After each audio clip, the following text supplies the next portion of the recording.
Los escritores se dividen en buenos y malos. Ok, yo creo muy bueno, eso, bueno y malo, no importa de dónde viene. También. Bueno, a mí me parece que cualquier escritor cubano, cualquier escritor que nació en Cuba, obviamente es cubano, por la fecha de nacimiento, por lugar de nacimiento, pero a mí me parece que lo que determina que una obra sea de una determinada literatura es el idioma. Si es un escritor que nace en Cuba y escribe en español, escribe en castellano, esa obra pertenece a las lenguas hispánicas, en este caso cubana. Si el escritor, por muy cubano que sea el texto, la ambientación del texto, escribe en inglés, particularmente poesía, narrativa, ese escritor no está escribiendo una obra de la literatura, de las letras hispánicas, está escribiendo una obra de las letras en las cuales escribe el texto. Así que me parece que el texto, el idioma, es lo que da la identidad del escritor. Los escritores que escriben en los idiomas en inglés. No, lo que dije es bizantinismo, cada caso puede ser diferente, porque hay personas que se sienten, mira, el otro día yo compartí el programa en la radio, el programa de Galina Revuelta, compartí por teléfono con mi colega Fabiola Santiago, y ella es una señora que domina perfectamente el castellano, pero escribió su novela en inglés porque ella estudió en inglés, vino muy joven para acá, y su novela Siempre París, como se llama en español, incluso ella se la dio a traducir a Carlos Verdesia, porque ella la había escrito en inglés y prefería que otra persona fuera la que la tradujera. Y es una novela que tiene perfectamente, bueno, todo el argumento es Cuba, todo tiene, a pesar del título de París, ella explicó sobre lo que tenía, sobre lo que trataba. Y creo que va a estar aquí también en la feria, muy interesante mañana, en este mismo lugar, si mal no recuerdo.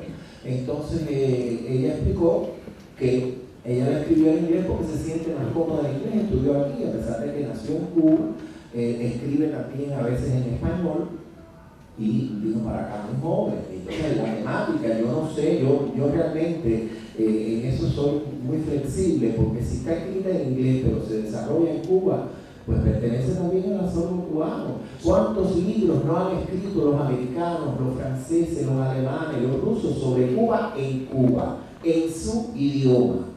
Entonces eso no es literatura cubana, está escrito en Cuba, sobre Cuba, pero en francés. Por ejemplo, la condesa de Berlín escribía en francés y era cubana. Entonces el viaje a La Habana no es cubano porque se escribió en francés. Y Lidia Cabrera escribió aquí y era como... Yo no creo realmente, yo creo que eso cada caso, y eso depende, y no es por qué hacer, vaya, yo detesto los archivos, en mi casa los archivos no funcionan, están ahí pero no corren.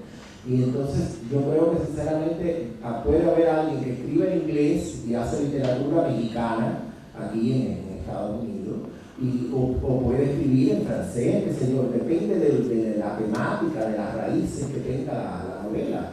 Hay novelas escritas por autores en otro idioma que no es el español y tienen que ver. Yo he leído muchos libros sobre Cuba interesantísimos, por ejemplo, de memoria, de gente que visitaron a Cuba en plena guerra de independencia. Hay un libro que se llama Lo poco que vi en Cuba, porque el pobre hombre tuvo una serie de conflictos que no pudo realmente ver lo que era la guerra de independencia. Pero lo poco que vio lo escribió en inglés porque era un americano, un reportero americano. Y el libro es extraordinario, yo lo considero muy importante para la cultura cubana que explica el bien. Sí, es como el que escribe ficción y pinta abstracto de un leer. Ay, aló. ¿Cómo es? Escribe ficción y pinta abstractos. ¿De dónde es entonces? Bueno, imagínate tú, no sé, de Tegucigalpa. No, yo creo que pregunta también si es algo que nos debe preocupar. Yo creo que No debe, en realidad. No debería preocupar. No debe, en realidad. Hacer la obra lo que hay que preocupar. Exacto. Nuestra supuesta primera obra literaria, Espejo de Paciencia, no la escribió un canario. Exacto. Crónica de la conquista de la Nueva España, de Bernal Díaz del Castillo, que yo hablaba ahorita, que ni siquiera es una novela, pero probablemente sea la primera novela latinoamericana. Entonces, es muy complejo, ¿no? Es complicado, exacto.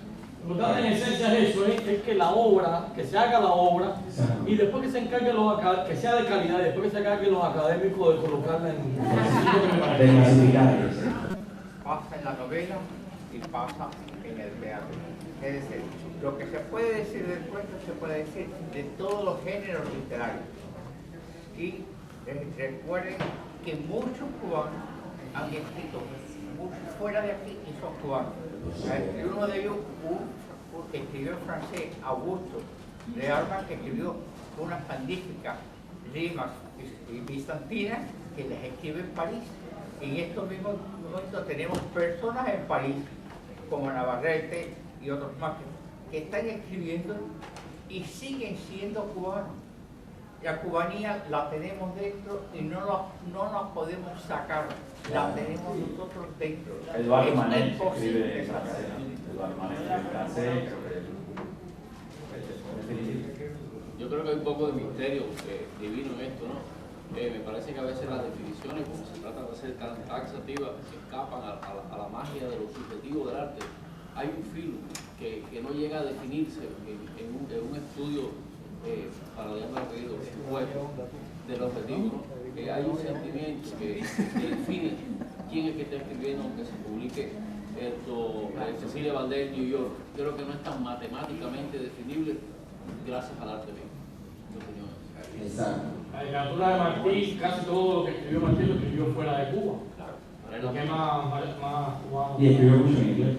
Sí. Y escribió mucho en inglés también. Sí, la verdad La de Chávez. Él dice una cosa cierta de la que hay que partir, el sentimiento con el que escribe el escritor. Lolita es una novela rusa, ¿Tú crees? completamente, escrita en inglés quizá, habría que preguntarle si le escribió en inglés ruso. No, la Lolita escribió en inglés. es una novela Y él se rusa, enamoró del inglés. completamente, con una gran influencia de uno de sus favoritos, de Iván Turgenev, seguida al pie de la letra. Es el sentimiento el que define, y además si es de un país u otro, depende de la responsabilidad que el propio escritor asuma. Yo soy cubano, escriba donde me dé la gana y en el idioma que yo quiera escribir. El escritor es el que parte de ese sentimiento de lo que soy yo. Si el escritor no parte de eso y empieza a discutir si soy de aquí o si soy de allá, no, yo estoy escribiendo aquí en este país y yo soy cubano. Y eso está demostrado con miles de escritores, no solamente los cubanos. Quizás vale la pena que empecemos a defender ese punto, porque por ejemplo, la señora Yara dijo algo muy cierto, todos los españoles que partieron después del 36 siguen siendo españoles. Un ejemplo típico en el cine, Buñuel, un cine mexicano hecho por un español y pertenece a los dos mundos. Eso es lo que hemos estado diciendo. El sentimiento. Eso es lo que hemos estado diciendo. Cuando la obra tiene calidad, uno puede ver esta influencia, esta otra, porque es lógico, lo que se hace en un lugar, pues está lleno de todas las influencias. Pero Daniel, personal, si quieres la contesto o no, cuando tú escribes, ¿qué sentimiento tú tienes? Bueno, Confiésalo. yo soy cubano, pero no debo ocultarlo. Yo soy cubano, pero no puedo ocultar que llevo 30 años aquí.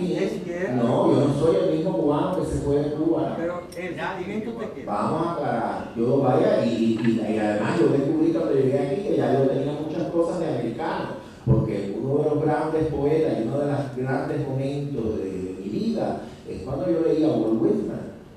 Y entonces yo tengo mucho de Walt Whitman, Martí tiene mucho de Emerson. Entonces uno tiene que ver, en realidad lo que decía la señora, que de paso es argentina, que los escritores son universales. Y entonces yo me siento cubano, por supuesto, por favor, me como arroz y frijoles todos los días, y tengo varios cubanos, y tomo bueno, en fin. Pero uno tiene, no sé, unos contactos universales y tampoco se puede negar que uno lleva 30 años viviendo aquí y se ha adaptado a vivir de otra forma, que a lo mejor ahora a mí me dejan caer en La Habana y no la soporto por muchas razones. Bueno, como está en uno de los cuentos de mi libro, que el personaje regresa, no puede resistir vivir en La Habana.